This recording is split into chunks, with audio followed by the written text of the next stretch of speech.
Welcome to the Virtual Memories Show. I'm your host, Gil Roth, and we're here to preserve and promote culture, one weekly conversation at a time. You can subscribe to the Virtual Memories Show through iTunes, Spotify, YouTube, Google Play, and a whole bunch of other venues. Just visit our sites, chimeraobscura.com/VM or vmspod.com to find more information, along with our RSS feed. And follow the show on Twitter and Instagram at VMSPod. Well, I had a pretty good Labor Day weekend. I got to record this week's show out in Brooklyn on Saturday, then spent some time with one of my closest friends who lives, well, I would say close by, but it was 40 minutes away with traffic. But we got to hang together on Saturday for a while, which was really good. And on Sunday, another close pal of mine called, and we caught up for a couple hours, so I really got to put on the Gil show this weekend. That friend and I were supposed to get together in Portland, Oregon last month for another friend's 50th birthday weekend, but my whole dental emergency back in August really kind of wrecked those plans. I also went out Sunday to cheer on my running pals in a 5K race they were in, and that was a really nice vibe. Just going and cheering them on and cheering all the other runners and taking pictures and just, I mean, I'm nowhere near getting back to running myself, but it was just kind of a neat thing to do, I guess. And I finally got an article written on Monday that I had planned to get out sometime, basically the week that I had that aforementioned dental emergency, which then cascaded into all sorts of other problems. But anyway, that's finished up. I'll revise it and send that out to the venue today. Oh, and I also deleted the entirety of my Twitter archive, basically about 31,000 posts since 2009. I found a service that does that for you if you send them your sort of archive key file. I'd like to just nuke my account there. I still have some people I'm in contact with only through that, and I barely use the platform now, so it's not like I'm getting a whole lot of new potential guests and listeners this way. And I'm considering not even posting the new episode and new Substack, which is the only thing I've been doing there for weeks and weeks and weeks and weeks. I just don't feel like it's driving people to my work, and I feel too compromised posting anything else there based on the fact that it's turned into a Nazi bar, basically. But anyway, it was a weird feeling hitting the delete button on Tweet Delete. I mean, I downloaded my archive, so I can always go, revisit my own genius whenever I want. But to see the progress bar going every 50 tweets it deleted and knowing that all those ephemeral moments really were ephemeral, that they're all going to disappear, that maybe, if they're honest with us, they'll get deleted from Twitter's servers too, that it all goes away. That was kind of liberating, I guess. I mean, virtual memories, am I right? Anyway, I'll prattle about that further in this week's email, so, to avoid that too. For now, let's get to this week's show. So my guest this time around is the artist Peter Rostovsky. Peter's debut graphic novel, Damnation Diaries, is out today from Uncivilized Books. Today is September 5th, 2023, for you time travelers out there. Damnation Diaries is an absolute blast of a book about life in hell, not the Matt Groening version. In particular, it's about an art teacher, I guess, who finds his afterlife in hell dissatisfying. After a few hundred years, all the torment and strife and it all becomes kind of repetitive and blasé and old hat and just kind of meaningless to him. And he ends up seeking out Fred Greenberg, hell's therapist. And while the protagonist, he's known as PKR lowercase x 354, he struggles to figure out what's wrong with his afterlife. We get hints from his interactions with the world around him that something's going wrong within the very nature of hell. Even some of middle management there is beginning to wonder what it's all for and whether it can be kind of put to a different purpose. Now, I'll note that while Peter renders hell in these absolutely grotesque yet gorgeous images that kind of harken back to some of the great visual references of the underworld, like Doré's illustrations of Dante, he undercuts things with a narrative voice that makes hell seem, well, an awful lot like our living world, right down to the debt collection service that our protagonist signs up for so that he can earn back some cash to pay for his therapy sessions. Especially reminds one of New York City through a particularly demented lens. And that's a device that is, well, it's both humorous and makes the book even more subtly horrifying, you know? So the twin plots of PKRX 354's self-discovery and Hell's reimagining as a place where they reconsider the work-life torture balance, they kind of dovetail by the end, and they lead to this unsettling sense that we, to quote Hank Williams, will never get out of this world alive. And in that respect, it's very much a piece of social satire, and a lacerating one at that. So Damnation Diaries is, not just as a debut, it is a heck of a book to begin with, much more impressive for being Peter's first long-form work. And the art, as I said, is just magnificent. And we'll talk about how overworked some of it is, as Peter discovered, in terms of what it takes to actually make a comic and not make every panel a masterpiece. But the humor is just laugh-out-loud funny while being bleak as all get out. And the relationships among the characters feel really... well, they feel really vivid and real. Like the narrator lives with his girlfriend from the living world, and he has to deal with his mother and the very strange hell version of his dad. And the therapy sessions, too, have this genuine sense of someone learning to listen to himself. So I am awfully happy that Dean Haspiel, who we will cite elsewhere in this conversation, connected me and Peter. This is the maybe fourth or fifth guest Dino has connected me with, and they've all been fantastic. One thing I will note is that we were supposed to record months ago, Peter and I, but the book's printing got delayed. It was supposed to be printed in China, but from what I recall of a story Peter told on another podcast, first he just told me there were censorship problems and the book's been delayed.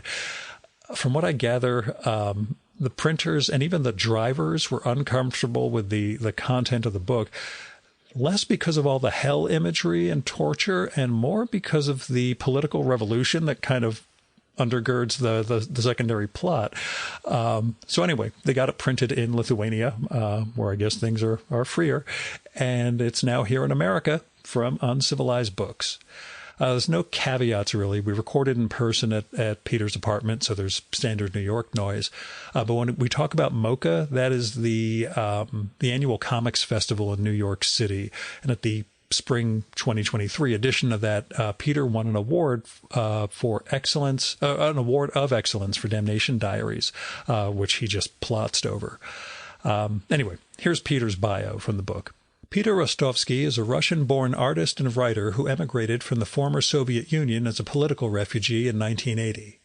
His paintings and fine art have been shown widely in the U.S. and abroad and exhibited at museum venues such as PS1 MoMA, the Walker Art Center, MCA Santa Barbara, Art Pace, the Blanton Museum of Art, SMAK, as well as a host of private galleries. His writing, often under the pen name David Gears, has appeared in the magazines October, Philip, Bomb, the Third Rail Quarterly, the Brooklyn Rail, Unbag, and Freeze, and spans cultural criticism, art writing, and fiction. Meanwhile, his illustrated fiction and comics-based work has appeared in the Third Rail Quarterly, Unbag, Topic, and in Devil's Due's much-publicized Alexandria or Ocasio-Cortez and the Freshman Force, where his contribution was highlighted by the New York Times, Vice, and other media outlets. He teaches at NYU, Parsons New School, and Leslie Art and Design. And now, the Virtual Memories conversation with Peter Rostovsky.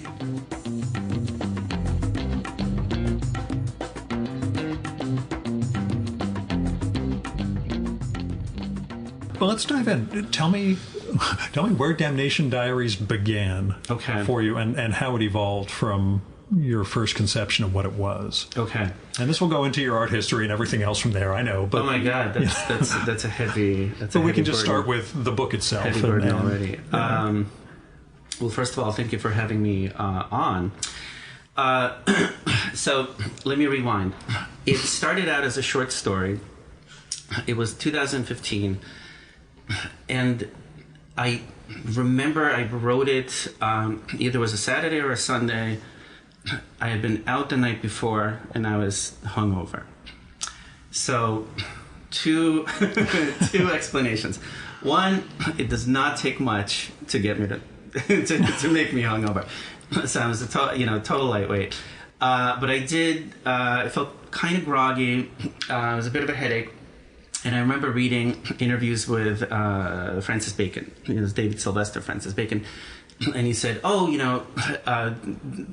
you should basically try to paint or create in states where you're sort of open, and so those might be states where you're, hungover.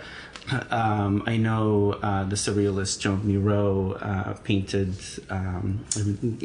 get himself to hallucinate by not eating and so forth. And so I just decided to, go and crank out this short story. And so I wrote it, I feel like almost in one sitting. And it sort of sat there for a while. And my friend Cameron Gaynor had just started this new publication, Third Rail Quarterly, which is an art magazine. So it's an art theory magazine. It's very eclectic. It's very beautifully printed. It has everything from, theoretical ruminations on, politics and consciousness and art, certainly, to recipes, And at the time, I was really working primarily in art criticism and, writing nonfiction. And I said to him, hey, I have this short story. Would you be open to publishing it? And he and his editor, Jonathan Thomas, are like, yeah, let's do it. And then, we can also talk about this. I was a big comics nerd when I was a kid. This was really my first experience with art in the United States. I don't remember going to the museum, but I do remember encountering, Spider-Man on television. As a, young Russian kid, didn't speak any English. And then, of course, seeing comics at Woolworth's at the spinner rack. What I mean? Yeah. And so, I wanted to do it when I was young. And at a certain point, my life became fractured. College, and I detoured into fine art history, critical theory, blah, blah, blah. And so, but this story, it felt like it needed illustration, so I warmed up that skill set. And so I did these 2 illustrations, and at the time I was also doing digital painting, again, for the fine art context. So I was making these light boxes and making these, tableaus in Photoshop. And but I decided to kind of, reheat that apparatus and did these illustrations that went into the story. And it was published, and then when I circulated it online, it was actually the people from the fine art community. They were like, "What is this? This is amazing!" And at the same time, I had a lot of encouragement to develop it further. I can keep going. More and more and more in terms of how it developed. But that was its initial seed, as it were, And then in terms of it becoming A, a comic, B, a graphic novel. What was the stages at which, A, the story needs more, B, it needs to be a different type of story, and C, I need to teach myself how to actually create that kind of story. How to do this. Okay. So this is the path of... this is the downward path, the left-hand path. So basically what happens is 2016 is the pre-Trump years. I go to McDowell, the residency. I go there as a painter. I go there as primarily an art critic, So I have these 2 sides of my practice. primarily working and painting, building the show. But it has a textual component, which is very, I don't know how to describe it. It's kind of like lyrical, lyric essay. It has some critical sides. Some theoretical interludes. But that's sort of what I'm focusing on. And then I also bring the story, which is at this point printed, and I have printouts of these illustrations that ran in Third Rail Quarterly. And then some drawings, actually this one right here that we're looking at, that was just a pencil drawing, so it hadn't even been inked. There's a companion piece to it. And so what happens on Metal Day is, everyone's studio is open, the crowds pour in, and I just notice that there's this congregation around the printouts of the story and the comics drawing. And the story back then was called Fred Greenberg, Hell's Therapist. That's how it ran, 2015. And so, everyone's in this corner of the studio. There are paintings everywhere, and I'm like, hey, what's up with this? Here are all of these paintings. But I noticed that there was a lot of attention poured onto this material. And at the same time, David Macy, who is the director there on site, and he's like, why don't you just do a graphic novel? And so he was one kind of note in this slowly accumulating chorus. Then my editor and friend, but he was my editor at Freeze Magazine, Dan Fox. I think he had just gone to see a Gary Pandra show, and he was just like, you did these drawings? You should just do this all the time. And then what happened was, so the residency ends. I get plunged back into the horrible, horrible life of New York City. And I keep sort of, turning this over, there's all of this encouragement for me to make this into a comic. I should also say Dash Shaw was at the residency, and so we exchanged studio visits, and I saw, what he was working on, and him I actually met when he was doing a residency at the New York Public Library, and we're connected, weirdly enough, to my college art history mentor, Hal Foster. So that's like our mutual. So I visited Hal there, and then met Dash, and I remember saying, it's like, I don't know if I said this, but I was like, you're living the dream. You're making comics, But I was on that other side at that point. Yeah. And so I leave McDowell, and then my friend Kimi Takesui, who's a wonderful filmmaker, we're in touch. I said, maybe I should take this seriously. And she's like, I know a comics guy, And that comics guy is Dean, Dean Haspiel. And I've said this before. My loving term for him is the Pied Piper of comics. And he was like, come over. You see, Paul Gravett, in the UK, Paul Gravett is the man at the crossroads, as Eddie Campbell characterized him back in the 80s and 90s. Also one of those nexus points where everybody comes in and he sort of lures people in. But I think Dean has more of a, as you say, the Pied Piper thing, where he's actively trying to ruin people's lives by bringing them into comics. I mean, improve the world and make comics and make them better places. Yes. No, and so, and he's an incredible... incredibly generous, supporter of my work, and has become a very, very, very good friend. So we had lunch, and he's like, well, you can do 10 pages, right? And so I said, sure. And I started, on those 10 pages.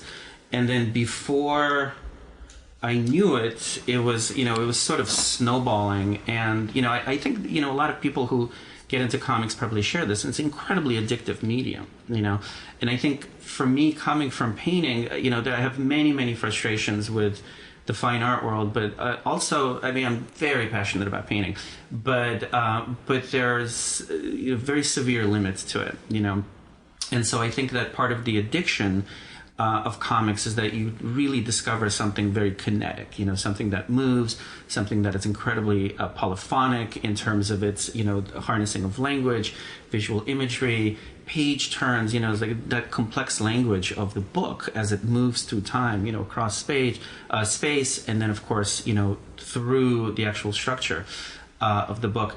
And so once I started nerding out on that, it just became this very, I would say, financially imprudent addictive behavior. As I said, ruining people's lives. Only in one sense. and so Mary would, see me on the tablet, and Mary's been very, incredibly supportive of all of my artistic pursuits. But it was a little moment there where she's like, "What are you doing? Shouldn't you be in your studio?" I'm with the comics guy now. Yeah. Well, she's a poet. She's definitely the first one to say, like, "Hey, just to be forewarned when you get into books." But so essentially it became, very addictive. I had this very lavish painting studio, certainly by, neighborhood standards. We're in Greenpoint right now. It was massive. It was still back then affordable. I would go in there and I would work on the comic, and it would seem like just an absurd waste of space. And on a digital tablet. It wasn't even like I was, doing it on paper. Needing an actual print. Yeah. And so what happened, the law of New York being quite it's all a real estate scam. Exactly. Everything is a real estate scam. The only way to talk about the city is to talk about real estate. My studio rent went up 35%. That was one hike. And so there was just a mass exodus from the building. And I was, at that point, I was like, I can't fathom this, I came in here, it was a third of the price. Now, like, for this, I have to pay 3 times more, essentially. And I'd been there for, I think, maybe 15 years or something like that. And so just around that time, Dean had always been part of communal studios. That's very different, I think, for painters. We tend to work in isolation. And so he said, well, we have we may have a seat open. We may have a table open. And so I, put that studio into storage. I had one of my graduate students help me. And then the very next day, Dean helped me roll my giant, now obsolete Wacom tablet, my one chair. I had a drafting chair. Everything else was my studio. It was like, like your entree. It was like everything was in Greenpoint storage. And he helped me wheel this tablet into Gowanus Comics artists, what we lovingly called Studio Cloaca. And that was George O'Connor's, I think, brainchild initially. And it's I think it stands for Collective League of Associated Comics Artists. I think that's how we justify it. Yeah. That's how we justify it. And then what began really was this a kind of apprenticeship, through osmosis, through peer pressure. It really became this kind of incubator where I, again, like, I was a comics nerd. I left it behind for a long time. But I had, I guess, from childhood, like a somewhat an archived sense of the medium. I'll put it that way.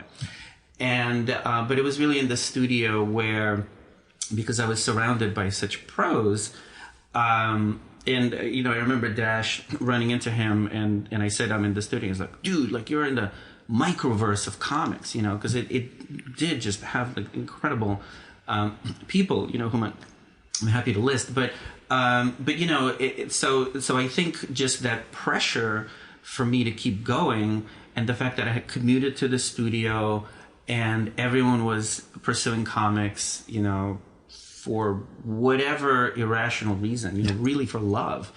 And I often compared it to sort of like experimental film, you know what I mean? Because it can be so financially brutal, and I think in most instances is, that unlike the art world, where I've had students, look at Damien Hirst and be like, well, I think it's a good way to make money, I was completely just kind of overwhelmed by the earnestness and the sincerity and the passion that people have for this medium.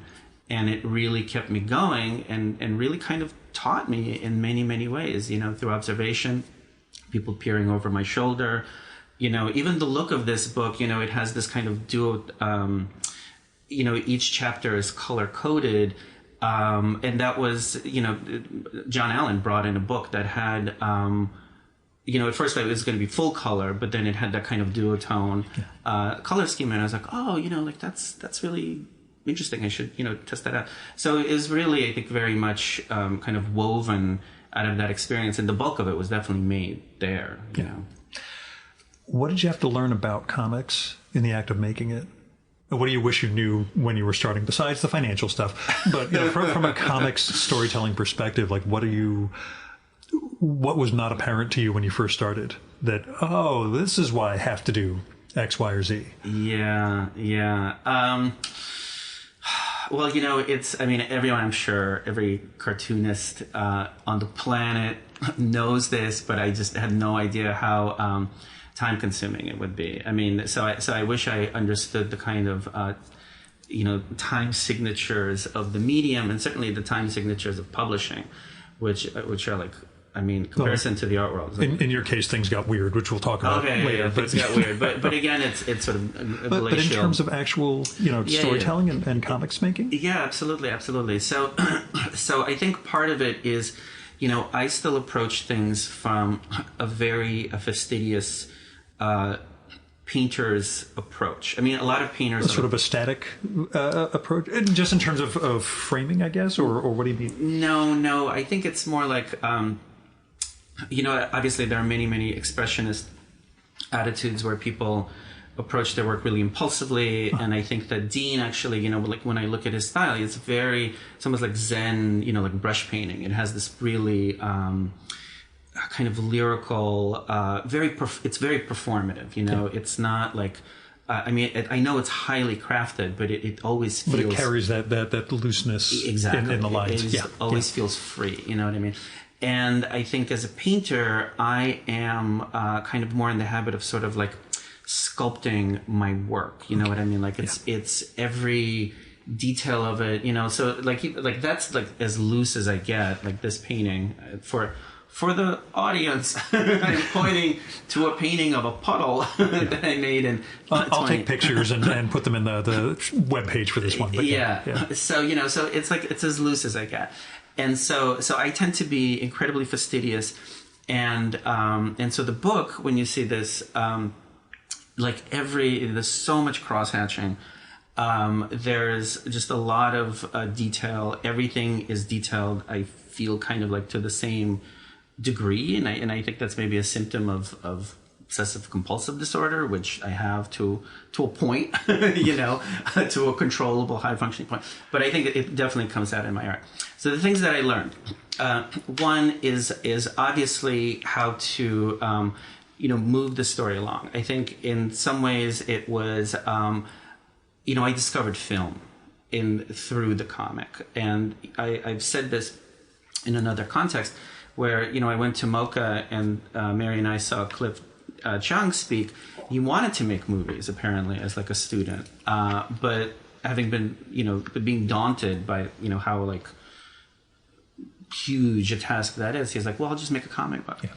And so I think what I learned was not only the pacing of the story, not only in terms of how to make writing more polyphonic and shift it away from the kind of first-person short story mode that it was in.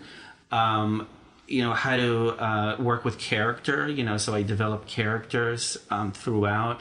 How to make it more emotional, which is not something at all that I was concerned about when I was writing nonfiction and art criticism. There was no space for humor, very little, And so all of these tools I was trying out, for the first time. But I think, one of the key things that really, I feel like was the big lesson was understanding how that, composition works across the page and then across the book, and how you can build anticipation, and how all of those devices you see in cinema, where there are passages in the book where you sort of slowly approach something and then all of a sudden there's this big reveal. Those are essentially cinematic strategies. And so that was something I learned how to do on the page. But the one thing I didn't learn, and I know this, and in retrospect, and I don't know if it's a lament, but John Ellen, when he read it, and he was like, all those little lines, or Dean, I remember he would see me cross-hatching, he was like, I'll be over here making comics. You know what I mean? I was going to say, when you first brought it up, first it was Drew Friedman and then Nina Bunjevac. I had the same experiences with.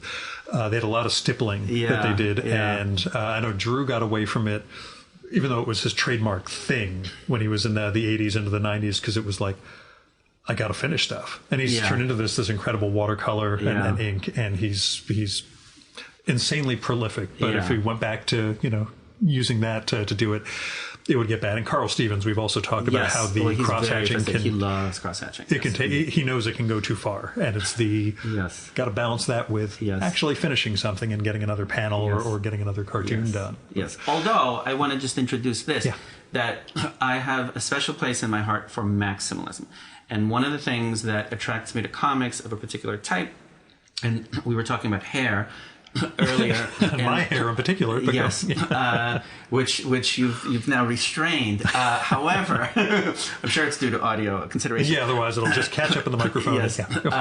No, but it's this idea that like I grew up in Long Island. I listened to a lot of metal, heavy metal. I still listen to it. I feel no shame about that. And I think part of the things that I enjoy about that genre is how theatrical, how maximalist, how operatic it is. And so the type of comic, and I think the type of comic art, we were talking about George Perez before we went live, that really appeals to me is that kind of maximalist brand of comics that feels kind of absurd, to create under that time pressure. But, Francois Schuiten, the Belgian, it was like his work looks like it's engraved, like it's 19th century engraving. So that stuff really turns me on visually. And I feel like that's what I was trying to emulate. It has no place under late capitalism because things move so quickly. It's insane to produce, but that's the stuff that makes me happy. This is insane to produce too. Indeed. I do it anyway because this is my thing. Yes. And doing it in, I see people with, we had a great podcast. It's 15 minutes of conversation. I'm like, do an hour, do 2 hours, really get into things. But I get where you're coming from. As somebody for whom Bat Out of Hell was a seminal album of my youth, just before he got to America, but that was one of the big ones. That was also the moment I knew the pandemic hair was getting long enough, when I was listening to metal on a drive and started doing the headbanging and realized the hair was actually flying back and forth. Metalheads are apparently happier people. Okay. There's some statistical correlation there that people who listen to metal are happy. I guess they get their aggressions out thrashing. Yes. I would put it this way: what would you take into the next comic that you make? What would you in advance? Now that you know certain things, do they influence what you're looking at doing in future? Yeah, that's a great question. Because I assume you're hooked. I am hooked. I'm right now going through the kind of withdrawal. Because empty nest. Say empty nest. It's a lot better than withdrawal when the baby is out of the house. But. Yes. I have projects in store and things that I'm excited to work on. I mean, there's a volume 2 that I already sort of schemed out, and there's an addendum, the story with the mother that I want to, develop. I think that, one of the things that happened with this book, it's an incredibly personal book, and I think when I started it, it obviously has very many political dimensions, and I think of it as a form of social criticism, which it is, but I think beyond that it became very emotionally powerful for me, meaningful for me, very personal for me, and that's why its release is, also feels like I feel incredibly vulnerable, because it is, in many ways a memoir. And so I think that that's something that I actually do want to develop, is that, for lack of a better term, or not develop, but sustain is the heart of the book. And again, I feel like that's something that is, maybe something, given my experience in the fine art world and my experience with criticism, is that, I've always been I've always leaned into let's say polemical writing, things that are kind of romantic in spirit. They want to take on a cause, they want to take on an issue.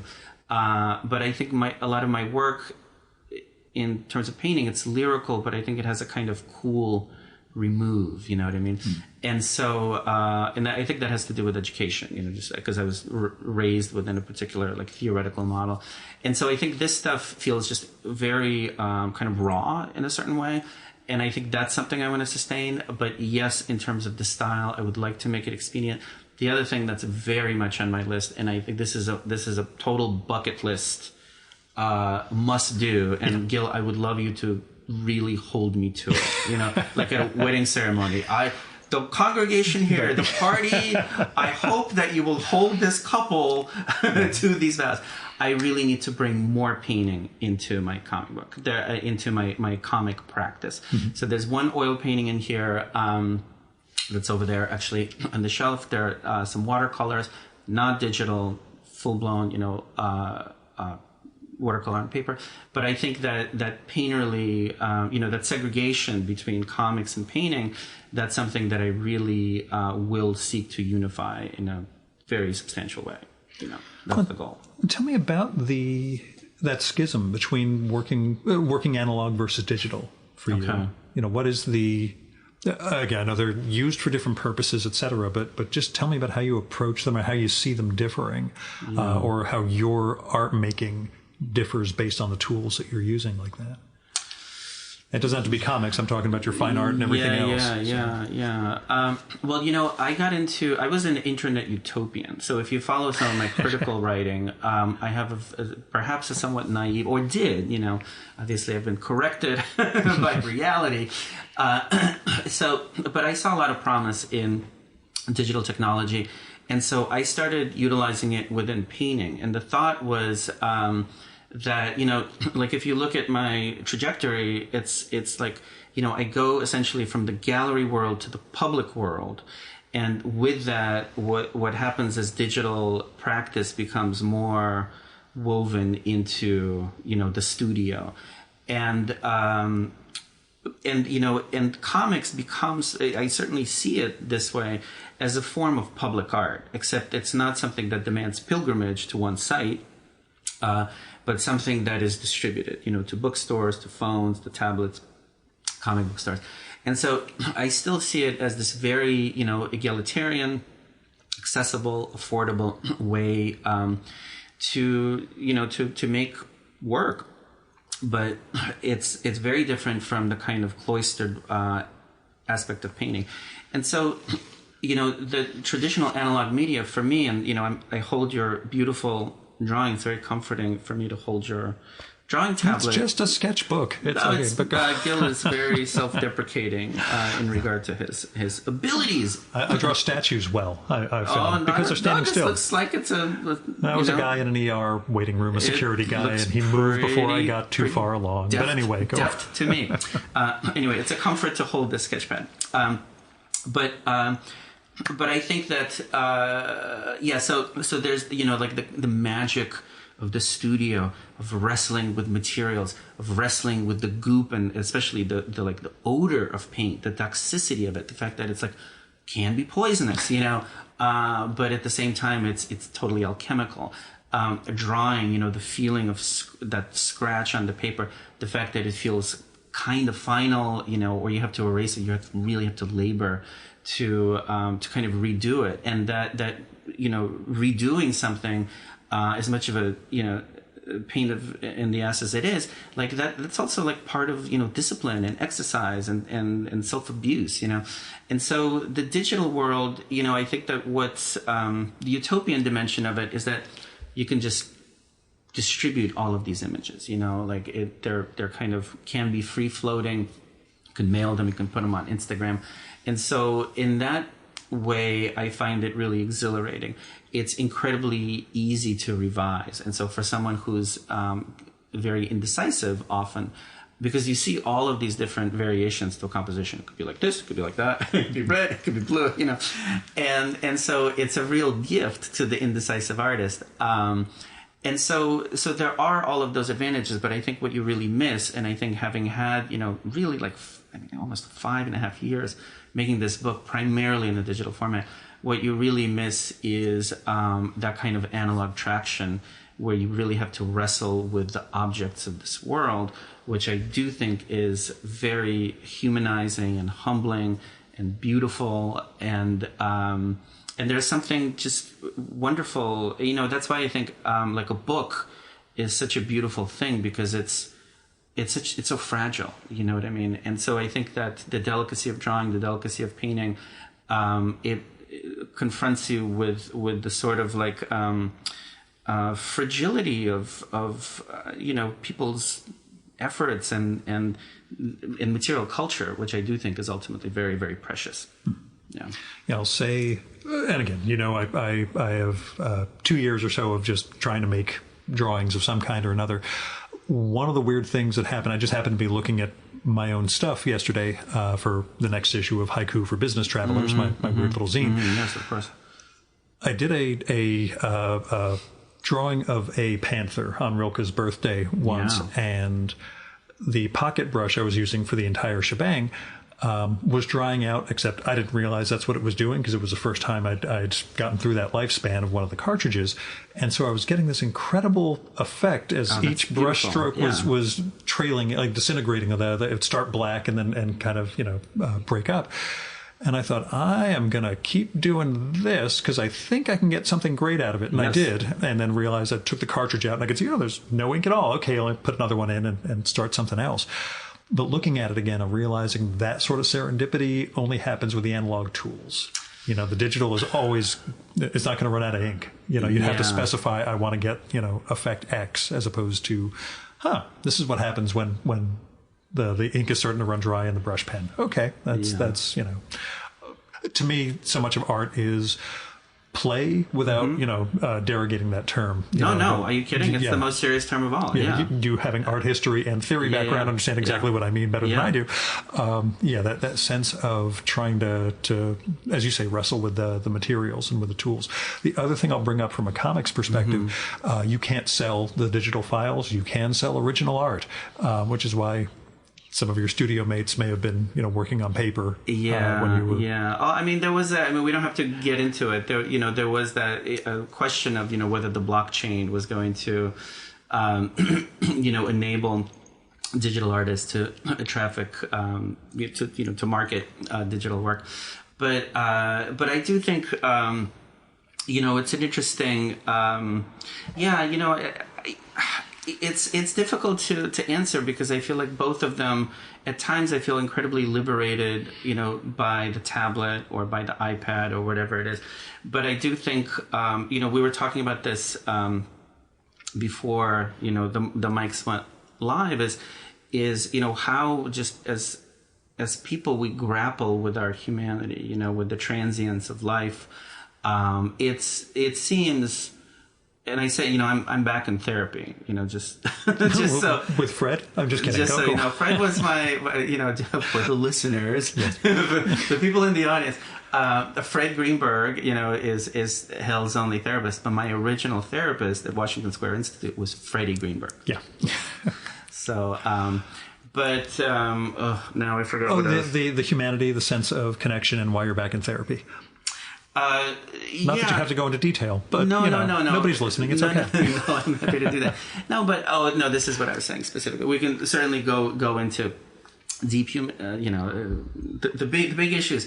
But I think one of the things that I really also wrestle with is that like this we're in a period of very, very manifest catastrophic climate change. It was always percolating, it was accelerating, but we really, like, the writing is so manifestly on the wall, and we are making, as artists, as visual artists, we are making stuff on paper and canvas, and for a world, that will be either flooded or on fire. You know what I mean?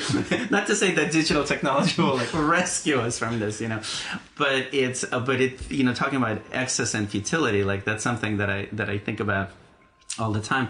But I think part of that, is I feel like a really real human concern is that we are constantly grappling with transience, the transience of thought, the transience of memory, transience of all of our, artistic efforts, and we do this, hopefully to kind of not shepherd, that's a terrible word, to gain accompany. Yes, communion with our fellow travelers, you know what I mean? And but I think being cognizant of that kind of futility, not only in sort of in the more like existential sense, but also in terms of how things are going. It's really something I think about all the time. We've already talked about my whole health thing in general, and I've talked about it ad nauseum on the show. But the considering dying really helps you kind of crystallize none of this stuff's going to last. Why am I doing what I'm doing, and what should I keep doing? Because again, when I went through my period before I got my diagnosis, I realized this is what will outlive me. I don't have kids. Yeah. The art that I've drawn is nice, but no one's going to have some grand late discovery of the work of Gil Roth. You never know. This is what will be the contribution that I've made.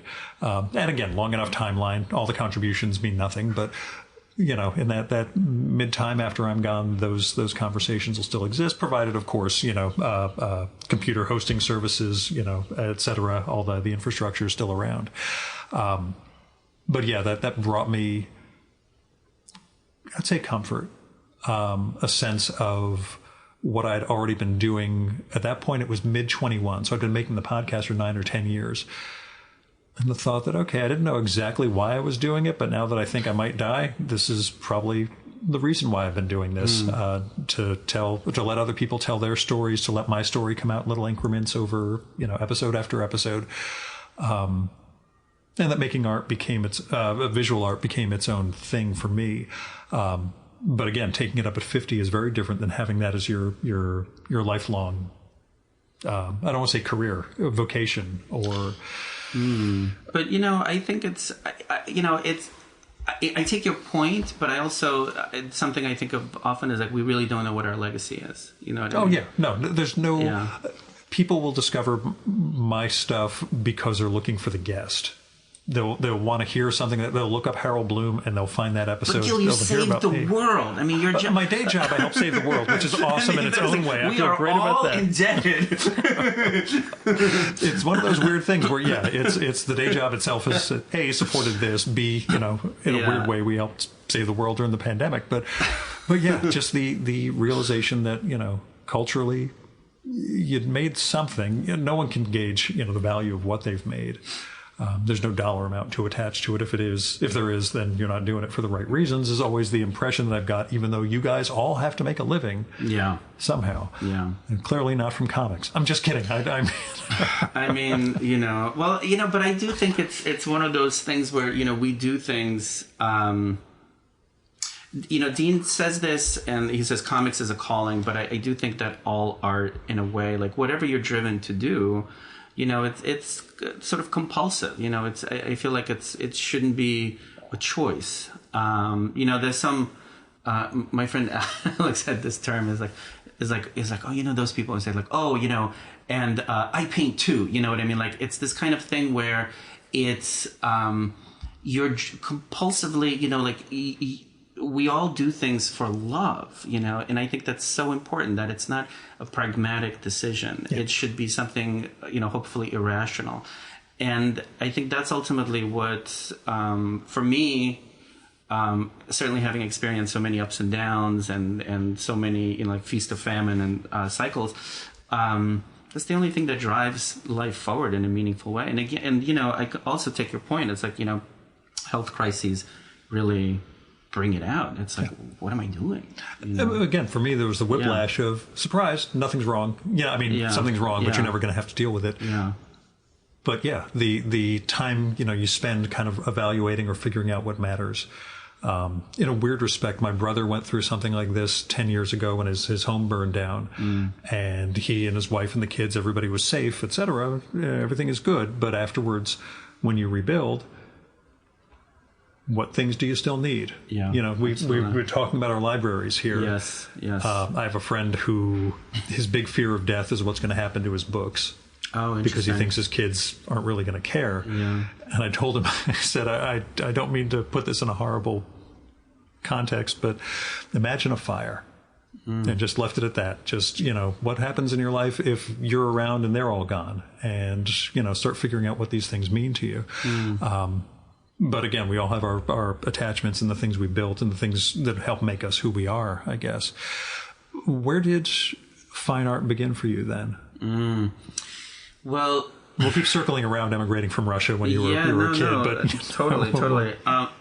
Yeah. So, I spent the first 10 years of my life in Leningrad. It was then Leningrad. And we came here in 1980 through HIAS. So we came here as Jewish refugees, and one of the last waves of immigration, for that period, we went through Vienna and Italy. And settled down in the Bronx, where I discovered comics. But in Leningrad, my mother was a scholar and lecturer and at the Hermitage.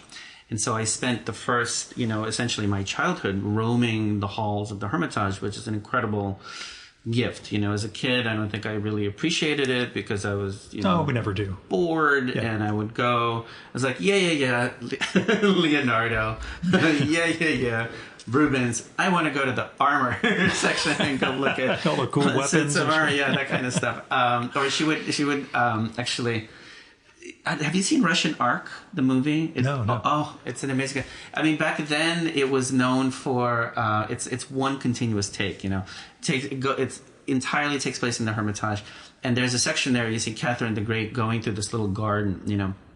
And when my mother had to give lectures on Scythian gold, kids weren't allowed, and so she would send me to this garden where I would just roam on my own, trapped in this palatial garden, just mind-numbing, looking at statues, looking at the gate outside, hearing the sounds of Nevsky Prospect, just wanting to be released. And so, but anyway, so it was like, definitely inculcated with art.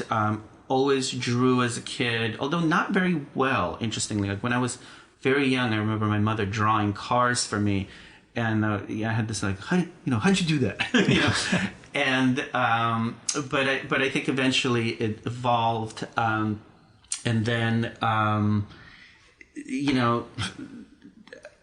so there's Leningrad. Then we moved to the Bronx, and that's when I really, I think, throughout started drawing. Like it really just accelerated. I became completely obsessed with it, and then I discovered comics. And it was Jimmy's Comics, which was the store in the Bronx. It had this gaggle of boys. It was very like Stand By Me. And we would curse. One time we got reprimanded for cursing by this guy wearing a Battlestar Galactica jacket. So we cursed profusely. We would bag comics, and Jimmy would give us cokes and discounts on comics. And, I would just I was just drawing, then started painting, like illustrations in the style of Tim Hildebrandt. And I remember meeting him at Icon in Long Island. He was very gracious. He looked at my drawings. So I became, through this very, steeped in art. My father was an artist, but I did not know him. So the story that was given to me is that my, ability comes from him, and my mother, they both passed on, but so her claim was that my ability with language came from her, my ability with visuals came from him. But that's sort of how it snowballed. As a sidebar, do you believe in ability? Drawing? I think that the brain is specialized across so many different regions that I just don't know, because to me, I have no visual imagination at all, but I've somehow managed over a couple of years to figure out how to draw, and I like to take that as there's no such thing as ability. It's practice and repeat. Yes, but I just don't know because specialization. N of one is. Yeah, I mean, I've been teaching art for, I think 22, 21 years at this point. And, what I found is that, certainly students who come in with a traditional skill set. That is just no guarantee that they're going to end up in art at all. Everything, I think, is a question of focus, question of learning. I think discipline, drawing is highly teachable, especially if you're thinking of like observational drawing or things that are, quote unquote realistic. And I think that it's a question of, what kind of work do you want to do? Sure. So it's like there's the old analogy, from dance, for instance. Like if you're trained in classical ballet, which would be equivalent to classical drawing, let's say, does in no way enable you to be like a good break dancer, or freestyle, or whatever.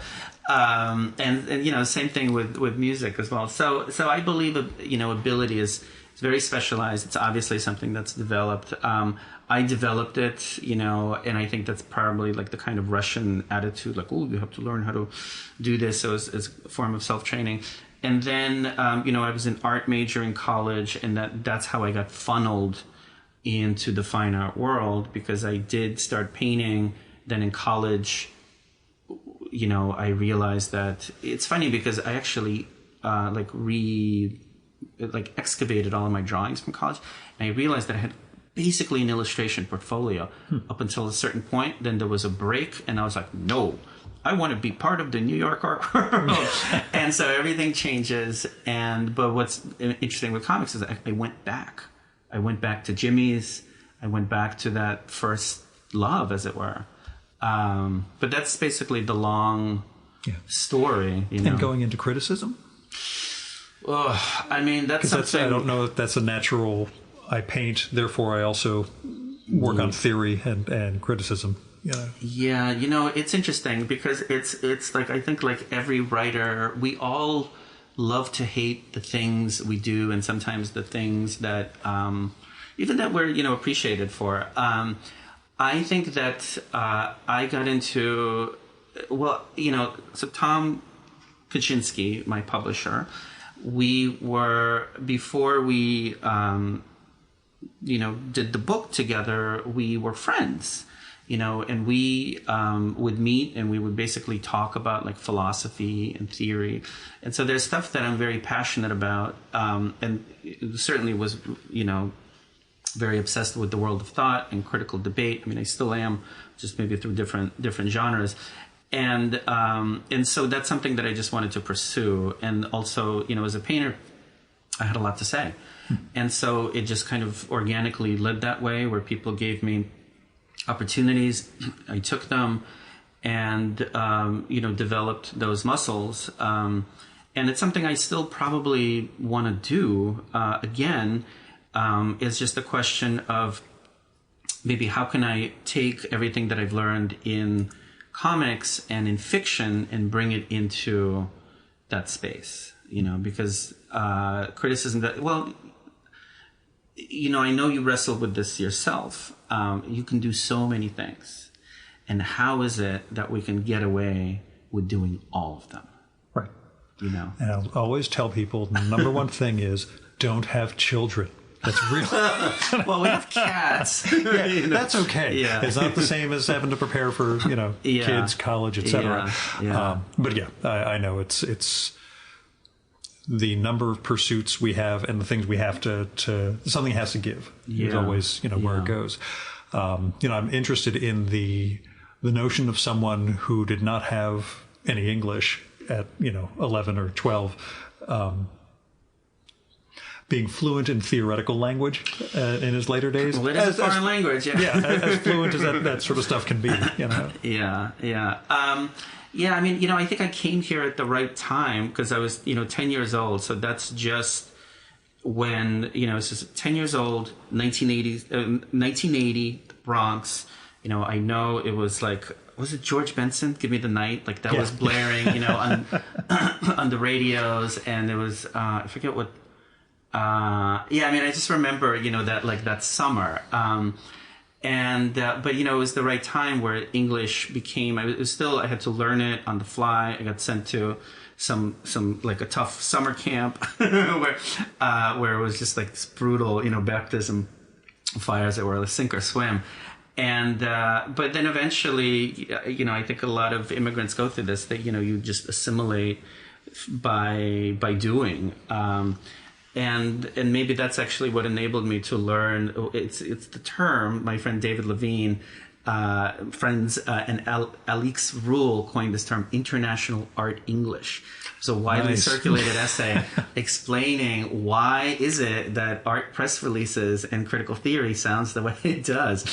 And so because it is a kind of, idiolect, maybe the fact that I had to learn English allowed me to kind of, I was like, oh, this is just another language. Yeah, that's actually what I tell my students, yeah. Because they also confront it and it's like, what the hell is this? I don't understand freaking word, and I'm just like, just give it time. It's like immersion, if you speak French, that it'll just, come to you. So we talked, again, analog versus digital. I'm as you're bringing it up, I was thinking of the sheer bullshit verbiage of like a chat GPT, which kind of gets us into the AI and art question. Well, I'll just leave it as an open topic. Yes. Tell me about your perspectives on AI and art. Oh my God. Oh, this okay.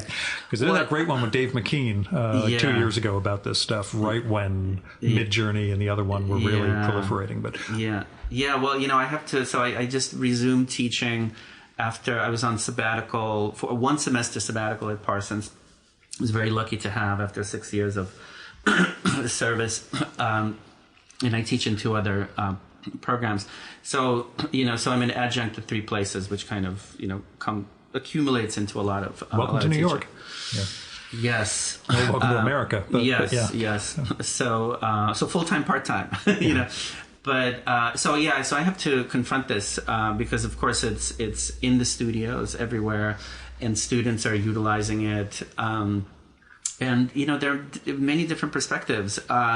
I'm troubled by it in one way. It's not necessarily a technical way, because I feel like technically artists are used to using, this is like to use Marshall McLuhan's terms, prostheses. And Lev Manovich was, a theorist of technology. He also, actually wrote a text on AI that I'll be teaching.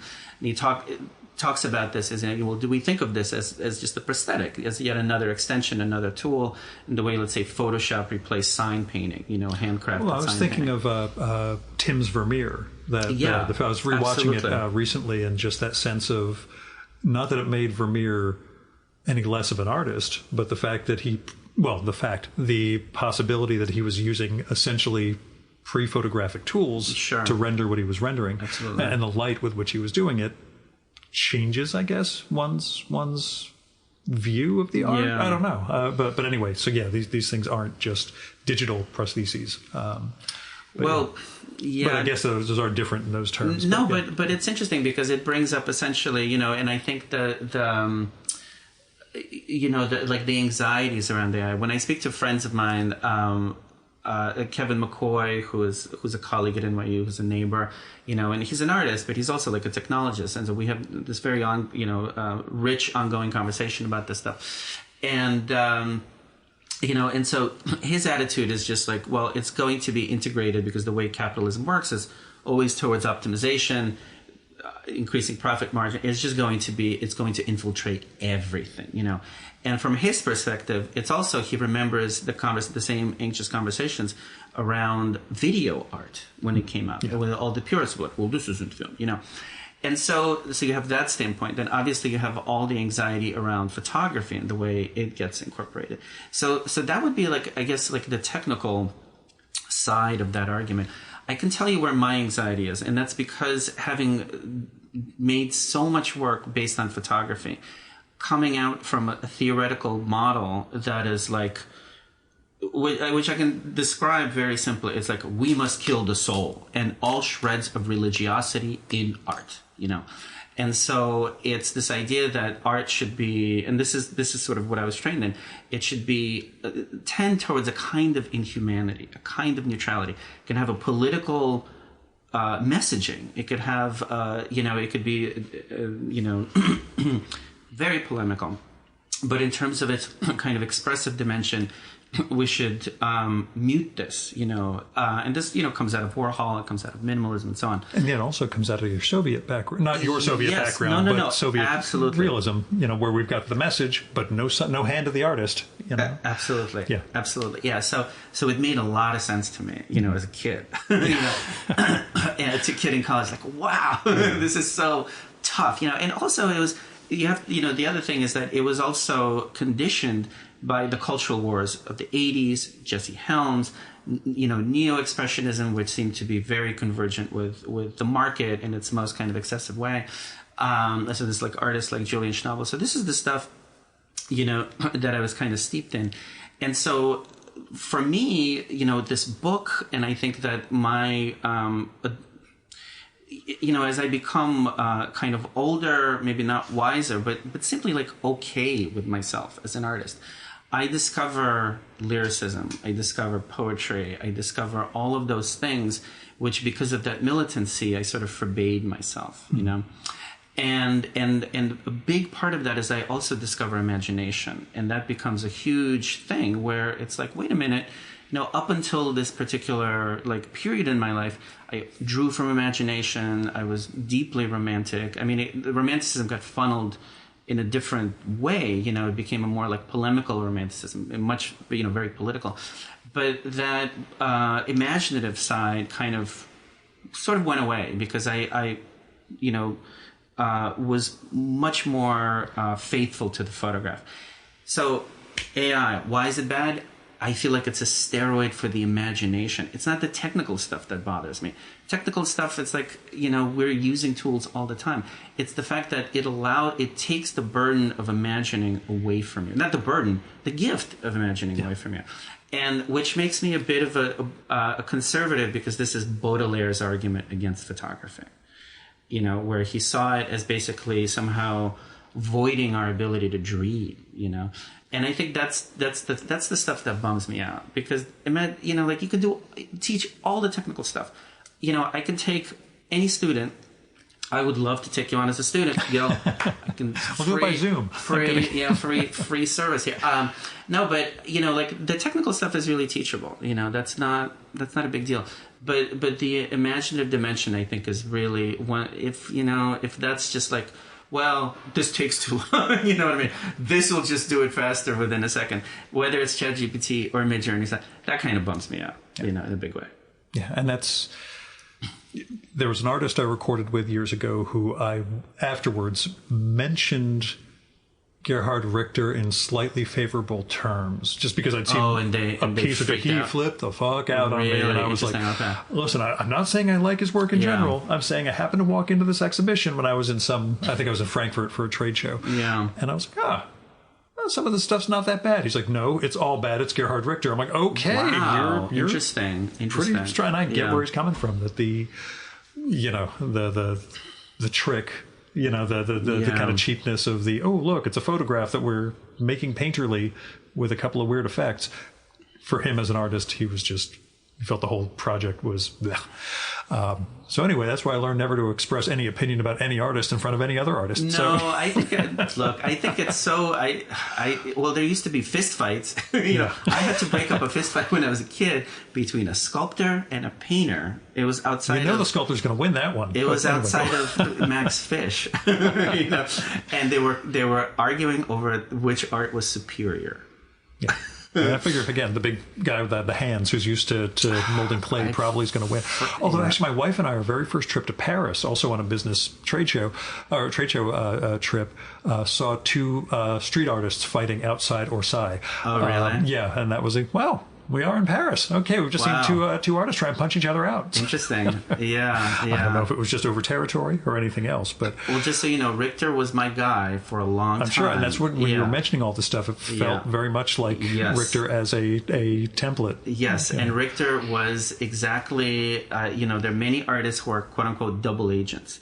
And that is to say that they're able to offer both sides of the debate exactly what they want. For the people who want expressionism, you have Richter as, I'm sorry, I know this is supposed to be about comics. I don't want to go too deep into it. This is about you, not about comics. Okay. That's why you're here. Okay, so let me take this little detour. So, but that's, what kind of fascinates me as well about some of these figures, that like Richter has this Vermeer dimension, so you mentioned Vermeer for the people who believe in expressive painting. There's all of this expressive abstraction. And at the same time, for the people who feel that painting is this completely exhausted medium and is just this void, it has, what has been described as a kind of simulationist dimension, that he's making these sort of clones of painting that seem to have, meaning or emotion to them, but they're procedural. You know what I mean? They're modeled surface. Modeled after. And so it's basically like pure postmodernism, if you still believe in that kind of model. So that's, kind of what captivated me. Again, this was a different period in the art world. This was definitely a different period in New York, a different period of my life. But philosophically, those things are very interesting, And when I teach stuff and we talk about AI, when we talk about clones, when we talk about posthumanism, this idea of like the Matrix always is my go-to example. So I just like the Matrix. Yeah. And people are like, okay, yes, of course, yes. But that's woven out of the same set of questions, So yeah, I mean, Richter, I don't know, but I'm over it. Yeah, I figured. Well, it's funny. I was a couple of years ago. I was reading the intro to one of Robert Hughes's collections of pieces of art criticism, and I think it was from 1989, and it is so disheartening a piece just because of the era in which it was written and where he saw the art of the 80s and how it all for him. I thought, okay, I'm also reading Sheldal and all these other guys who I was actually getting set to record with. But yeah, just that realizing what certain moments in art history and the art world, quote unquote, are.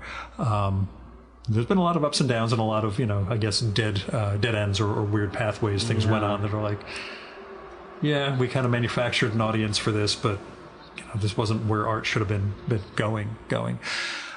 One thing I want to ask about immigration, as a first-generation American who also had to figure out how to blend in, although, again, I had English from the beginning, pretty much. Protective coloration. Did you have tricks that you had to figure out, like sports teams or ways of, hey, this is what I will do to make sure I don't get beaten up? Oh, wow. I mean, I definitely remember in Long Island. So my meandering journey was like, St. Petersburg, essentially grew up in a palace. Then we moved to blighted 80s Bronx, and then we moved to Long Island, Stony Brook, which is before you came, Ferris Bueller was on, Pluto right here, and I was watching, and I was like, oh my God, this is really fucked up vision, of like white suburbia and the 80s is just horrifying, and so I had to live through that, and I'm not sure what was more traumatic, the Bronx or Long Island, to be honest with you. So, I mean, the Bronx could have been dangerous, but I feel like Long Island was much more psychologically scarred. Yeah, I was going to say the brutality could be more physical in a Bronx setting, where at least you knew what you were getting into. You knew how to avoid certain unbelievable. Yeah. So, but I remember, I think it's definitely, it was challenging because it was the era of Red Dawn, so it was Cold War proper, and I was by far the only Russian kid in the school, so I was like exoticized. Only one time really kind of, what's the word, like attacked for it, but it was interesting because it was already in high school, but attacked verbally, let's say. But it was actually the rest of my schoolmates that stood up for me. I was like, don't listen to the guy, he's a dick, but I definitely remember having to my English was quite poor, or it was flawed. Let's say it wasn't non-existent, but I had to, you kind of have to fake it till you make it. And so I remember this distinctly. There were the kids, boys on the school bus was like, "What's your favorite team?" Islanders or Rangers. And I just knew to say Islanders, so they would leave me alone. That's what I mean. I didn't know. I have in the glove compartment of my car out there. I have a gray on gray Toronto Blue Jays cap. Now I grew up in the 70s in northern New Jersey, so you're a Yankees fan because they were winning. You wear a Yankees cap, it's a possibility of getting, denigrated, beaten up, etc. A, the logo is unreadable enough that you might not realize what it is with this one, but B, it's the Blue Jays. No one hates the Blue Jays. Yeah. You can pass with this sort of hat. So if I ever need it, this baseball cap comes out of the glove compartment, and I just innocuous baseball reference and protective coloration carries me through the day. Seriously, as somebody who has family with Holocaust history, this is the sort of thing that embeds in my mind of just, it's real. Well, how do I sneak through this? Yeah, go on. Well, no, I was going to say as well, okay, so my go-to, that other question was, who's your favorite football team? I would just say the Dallas Cowboys. They leave me alone. You're fine. I mean, Giants people would hate you, but not hate you particularly. But so speaking of the Holocaust, it's that question that haunts us is by us I mean people of Jewish descent. Yeah. Exactly. So it's like, if this happened again, who of your friends and around you would shelter you? Yeah. And this for a moment.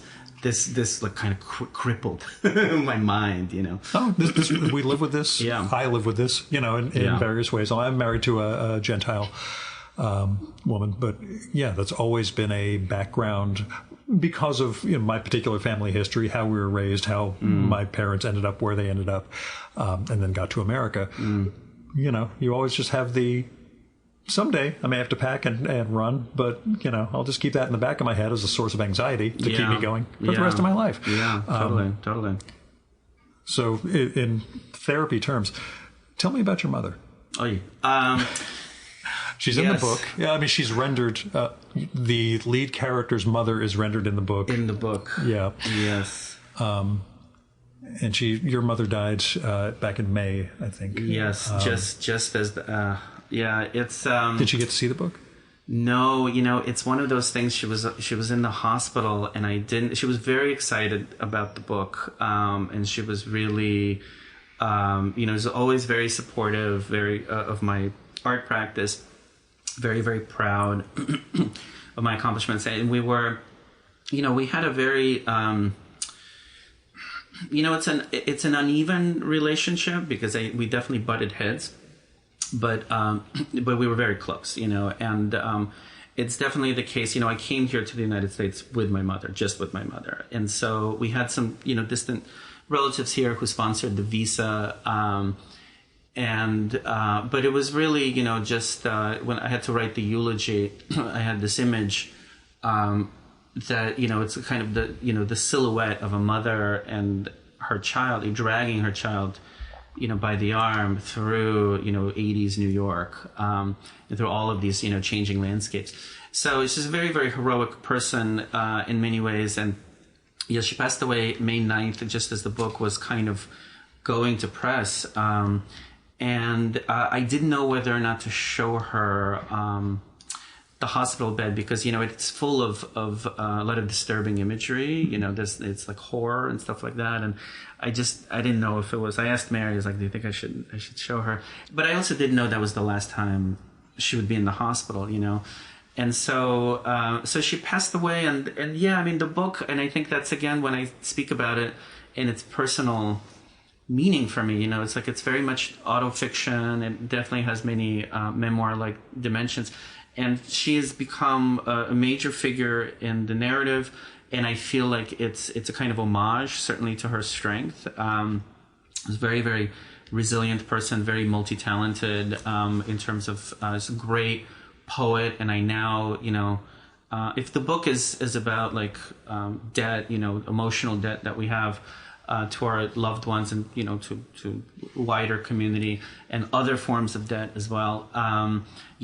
She left me with an archive of poetry that I now have to figure out how to scan and translate because she wrote in Russian because she's it was revealed after she passed away. I knew that she wrote poetry, and she was like, it comes so easy to me, but it's great Russian poetry. Like, it's really great, So I have to, if I'm sure people who've just lost a parent or a loved one can relate to this. It's like, for a while, it feels like they're very close. And so it doesn't feel like they're dead at all, because you just feel, it gets very mystical and woo-woo, for lack of a better term, because you just feel like the person is still with you. And then, I am now perpetually haunted by dreams. And in the language of therapy, it's basically telling me that I have to really engage with this life, and I have to engage with the archive, and I have to engage with this person, even though they're not with me. But the book is very much, I think, a kind of portrait, even though she's very different. It's not like this. I'll just say that politically, my mother was, I would say, very liberal, and is very anti-Putin.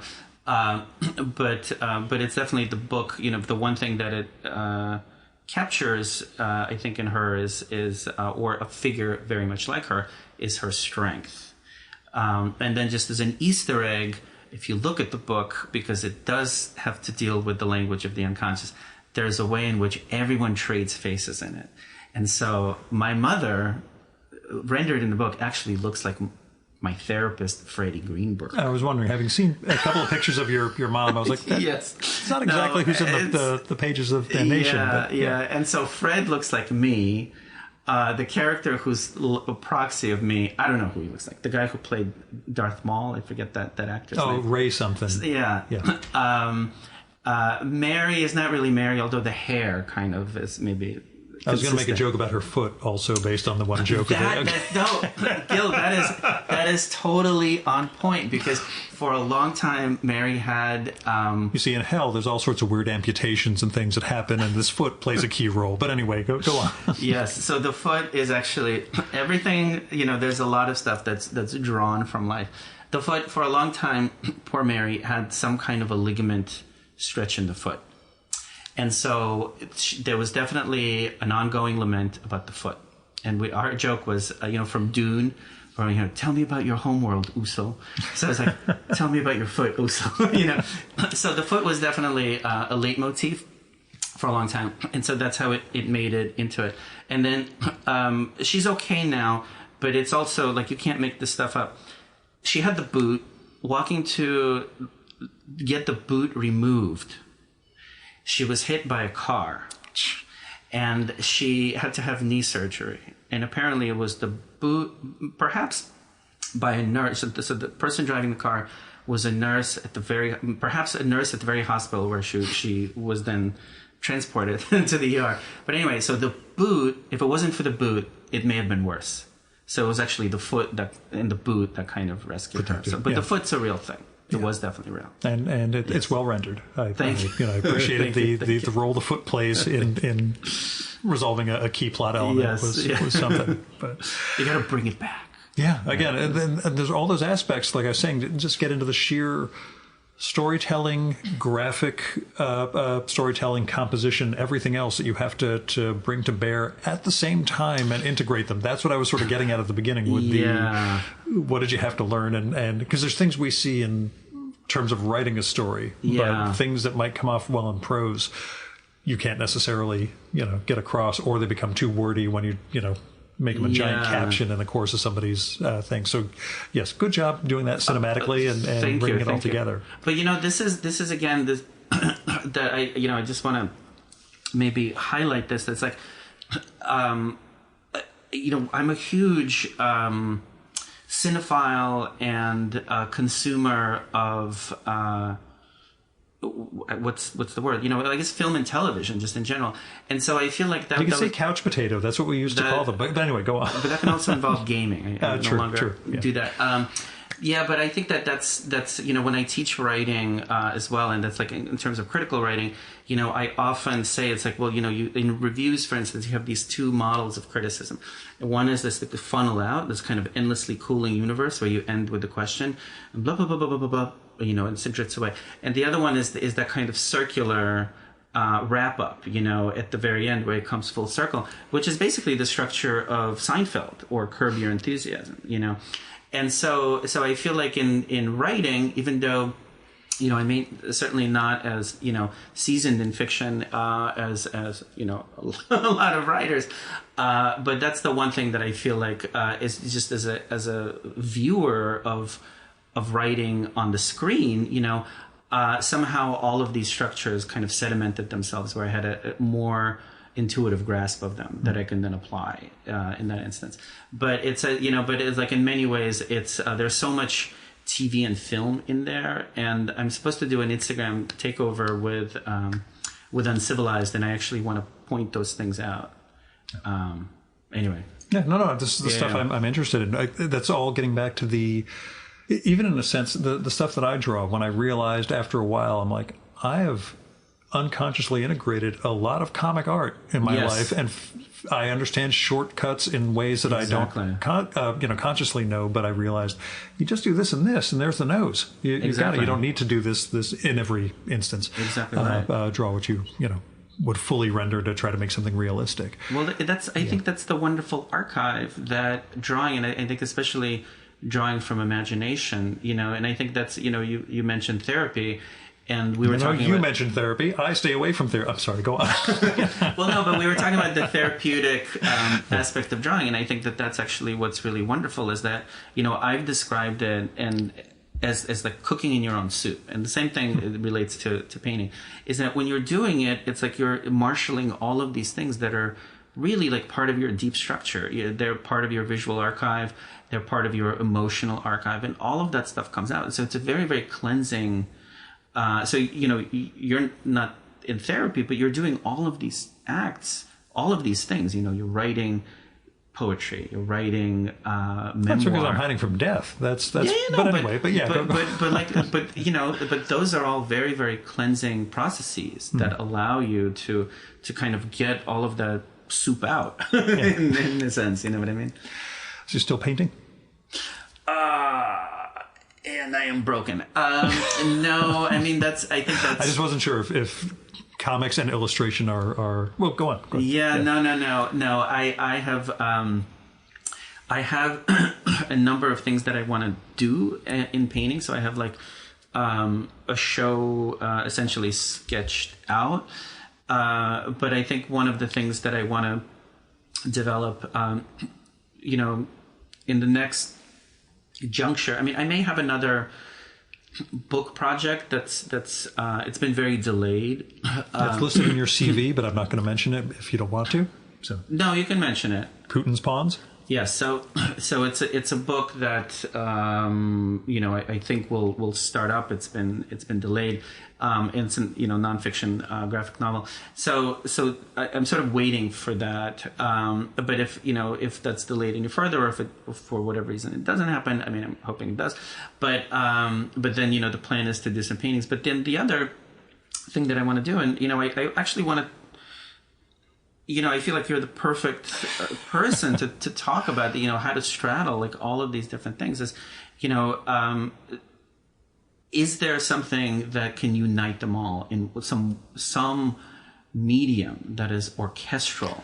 This is what I was going to ask you, whether there are forms you've wanted to work in that you haven't. Goethe would, of course, tell us that opera would be the form that unifies all the other forms and rises above them, but that's him and his particular era he was coming out of. But are there mediums you wanted? I mean, I was going to ask to settle an argument for a friend, sculpture or painting. I'm just kidding. Well, I've done sculpture for sure, I feel like that's the... Even if it's forms within writing, are there areas you're looking to? I've never tried this. I want to develop. I mean, I think it's as a painter, like that question is something that I feel very powerfully, because it's something that it's not atrophied in me, but it's channeled in a different medium. I have a painterly approach to comics, which some people have pointed out. But I feel like the kind of tactile dimension is something that I want to bring in. So that's something, as an experiment. What is it like to to paint every page, for instance. In terms of writing, on occasion I write poetry and I show it to Mary, and she's like, "Oh, it's not bad," But she has to say that, so I'm kidding. I know. She's pretty. We've been together. God, 23 years at this point. She could be pretty honest. She'd be like, "Yeah, But I don't know. I feel like that's something that I'd want to try. I would definitely want to try something that's very kinetic and animated. And that's filmic proper, but I don't know if I have the wherewithal to study, I think I can sort of do like my version of animation or something like that. But when I think of animation, I mean Dash Shaw, like those are really elaborate animated films. So I can do like kind of small scale stuff.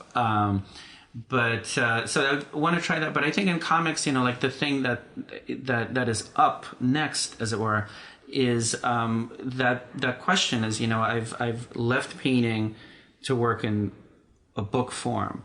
How is it that I can unify these together, and how is it that I can unify them that you have all the, you could say, the strengths and the advantages of painting, and all of the qualities of a book that are also so wonderful, and that's something that I'm trying to. There's also, I'll be honest, there's a manuscript of science fiction short stories that I sometimes reheat, and I'd be like, I blow this up into a graphic novel, blow this up into a comic book, and sometimes I just let it simmer. So that's something that I can plunge back into. And I think the kid walled in at the Garden of the Hermitage is actually the story you need to tell, but you take that wherever you want to. And that's the I assume that's an image that's in there. Yes, that's the other thing that is well, this is to go back to confronting death. It's like both you and I are roughly the same age. And we're dealing with these issues, and it's a question of, this is actually to go back to my mother.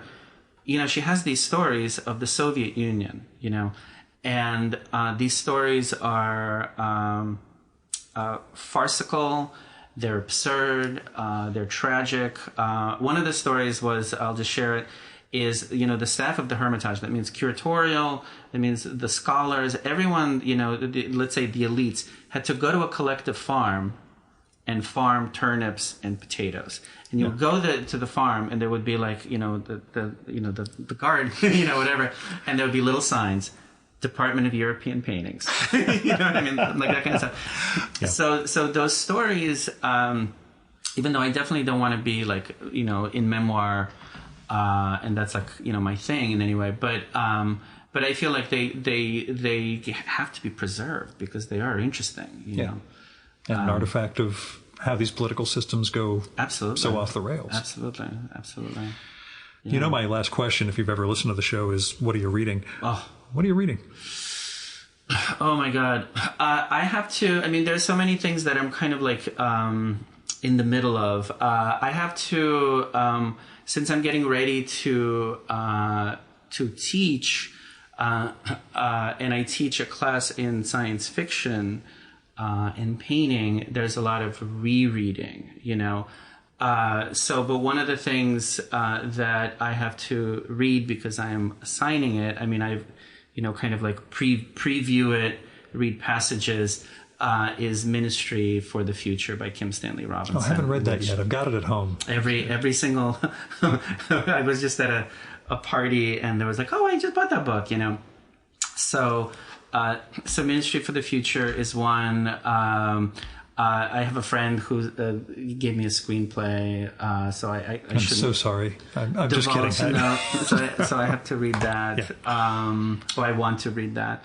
But I think I'll just, I'll stop there. Unfortunately, my mind has been completely like overwhelmed with pragmatics of getting this book into the world, so I have not... Oh, no, that's not true. I did start reading something really cool, and I want to share it. Hold on a second, let me get it. Sure. This is we came across two PhDs getting rid of huge sections of their book collection. And we were talking about this. This could be you someday. Well, except without the PhD. Yeah. No, okay. So this is a book called Excerpts from the Physiology of Taste by Jean-Othelme Brillat-Savarin. And I believe this is, so this is essentially, an 18th century lawyer. And I am fascinated by taste. Not that I'm a foodie. So the sense of taste as opposed to what we consider like culture and taste. Okay. Well, this is what attracted me to it. Yeah, so here's some, flowers, influence of smelling on the taste, and so on. And this is, who is it? Anyway, so it's a tiny little book, but this is the reason why I'm fascinated by it. I believe, and again, this is me, coming at it as a painter, that taste, maybe the reason why we call it taste, the reason why we call, we name a taste for art or a taste for music, is that there is a kind of cross-linking with our appetite, with the way we actually taste things on the palate, the way we consume and absorb and appropriate things. And I know for a fact that even though I don't have any kind of synesthesia, there are some paintings or some artworks that are totally delectable. You want to consume them. You want to eat them. Yeah. You want to incorporate them, And so that's something that I've always wanted to explore, is how, if there's a theory that actually corresponds, you can say, the kind of visual to the sort of like gustatory, and whether or not that has any kind of, philosophy around it, or if people have thought through that. Because it's definitely something, that accounts for a lot of our visual pleasure. It's something is good enough to eat. You look at a painting, it's like, I want that, and that desire is, that desire of the eye, I feel like maybe is the desire of the gut, which I know some people believe is the true seat of the intellect. That sounds like your grand unifying theory. Yeah, I'll make a joke about doing an exhibition with smell-o-vision or something, but that's, I dig the, trying to figure out another route to aesthetics. Yeah. I mean, I think Nietzsche, if I remember correctly, forgive me, this might be going to my college brain, but I think he said something to the effect that it's like the diet should be seen as a really, really key component in thought or something like that. And I've definitely had a student once who said, it's like, oh, you're working on a series. Does that mean you're eating the same thing? Which is an interesting idea. So if you want to remain consistent in artistic production, you kind of do Warhol had the same can of soup. Yeah. We're going to have to do a follow-up on this stuff, Pete. I'm telling you. I'm down with it. But thanks so much for coming on, man. I'm glad we got together, even if you are going to try and give me art lessons after this. I would be happy to. Thank you so much for having me. It's a great pleasure.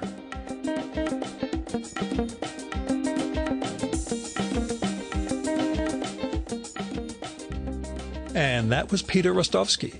His debut book, Damnation Diaries, is finally available from Uncivilized Books and at better bookstores and comic shops.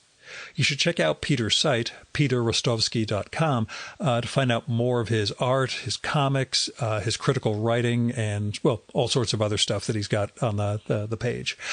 It's a really fascinating site. Got lots of great stuff to check out, so hit it up. And follow Peter on Instagram, too, at Peter Rostovsky, and that's all one word, the same way. In both instances, it is PeterRostovsky.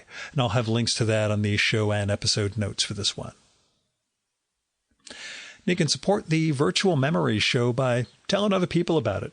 Tell them there's this great conversation podcast, comes out every week. It's got fascinating guests from the worlds of writing, art, cartooning, fine art, translation, publishing, music, all sorts of different places. You can also support the show by telling me what you like and don't like about it, and who you think I should record with, or what movie or TV show or book or piece of theater or art exhibition or whatever you think I should turn listeners on to. You can do that by writing me, send me a DM if we're connected on social media, postcard, letter, email, or leave a message on my Google Voice number, which is 973-869-9659. That goes directly to voicemail, so you don't have to worry about getting stuck in an awkward conversation with me. And messages can be up to 3 minutes long. So if you go longer than that, it'll cut you off. Just call back and leave another one. And let me know if it would be okay to include your message in an upcoming episode of the show. You might have something interesting to share with listeners, but I would never include someone's audio without their permission. So let me know. If you got money to spare, don't give it to me. I mean, I paid for a bunch of tolls and time and gas, etc., to sit down with Peter, but my day job treats me just fine. So if you do have money to share, I hope you'll give it to individuals or institutions in need. You can find people through GoFundMe, Patreon, Kickstarter, Indiegogo, Crowdfunder, and other crowdfunding platforms. And if you're looking for somewhere to start with institutions or foundations, I give to my local food bank every month, make occasional contributions to the Poor People's Campaign, Women's Choice and Planned Parenthood funds. I make targeted election contributions, but that's because of my day job where I'm a lobbyist for the pharmaceutical industry. But you can find other ways and other places to use your money to help make a better world. So, I hope you will. Our music for this episode is Fella by Hal Mayforth, used with permission from the artist. You should visit my archives to check out my episode with Hal from the summer of 2018 and learn more about his art and painting. And you can listen to his music at soundcloud.com/Mayforth. And that's MAY4TH. And that's it for this week's episode of the Virtual Memories Show. Thanks so much for listening. We'll be back next week with another great conversation. You can subscribe to the Virtual Memories Show and download past episodes at the iTunes Store. You can also find all our episodes and get on our email list at either of our websites, vmspod.com or chimeraobscura.com/VM. You can also follow the Virtual Memories Show on Twitter and Instagram at VMSPod, at virtualmemoriespodcast.tumblr.com, and on YouTube, Spotify, and TuneIn.com by searching for Virtual Memories Show. And if you like this podcast, please tell your pals, talk it up on social media, and go to iTunes, look up the Virtual Memories Show, and leave a rating and maybe a review for us. It all goes to helping us build a bigger audience. You've been listening to the Virtual Memories Show. I'm your host, Gil Roth. Keep reading, keep making art, and keep the conversation going.